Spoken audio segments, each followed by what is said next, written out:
Bonsoir bien-aimé, que le Seigneur te bénisse au nom merveilleux de Jésus-Christ.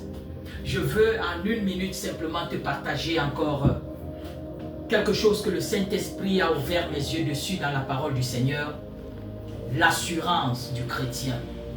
Tu vois bien-aimé, en tant que chrétien, nous avons une assurance et cette assurance, elle nous vient de Dieu.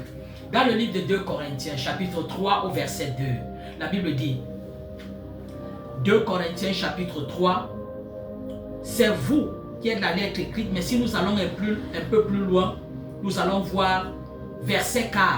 Cette assurance-là, nous l'avons par Christ auprès de Dieu. Tu vois bien aimé, en tant que chrétien, nous avons une forme d'assurance qui n'est pas retrouvée ailleurs.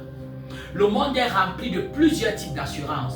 Il y a l'assurance que donne la connaissance intellectuelle, c'est-à-dire la connaissance séculaire. Quand quelqu'un est rempli d'une certaine dimension de connaissance séculaire, il marche dans une certaine dimension d'assurance.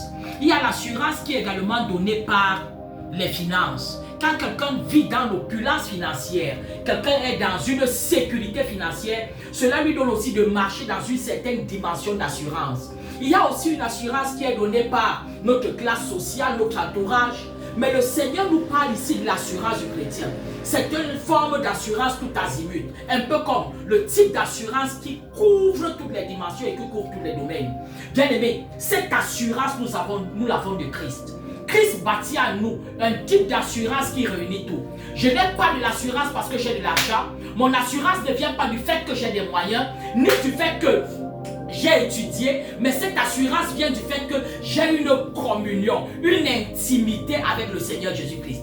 Et cette intimité me donne de développer une assurance qui me met en charge et au contrôle de tout, dans le domaine visible comme dans le domaine invisible. C'est cela qui est l'assurance du chrétien.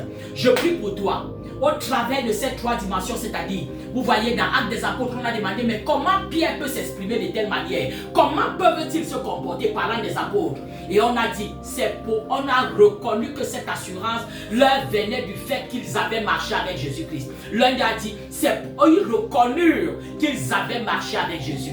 Quand tu marches avec Jésus, bien-aimé, une assurance, toute dimension t'est communiquée. Je prie donc au travers non seulement de la compagnie avec Jésus, de la communion avec Jésus, mais de l'alliance que nous avons avec Jésus, que ton assurance soit bâtie. En tant qu'enfant de Dieu, marche sur cette terre, sur cette planète et avance avec assurance, car Christ est en toi. Jésus-Christ et moi, nous sommes un. Je t'aime beaucoup. Seule parole, un seul mot, c'est Shalom.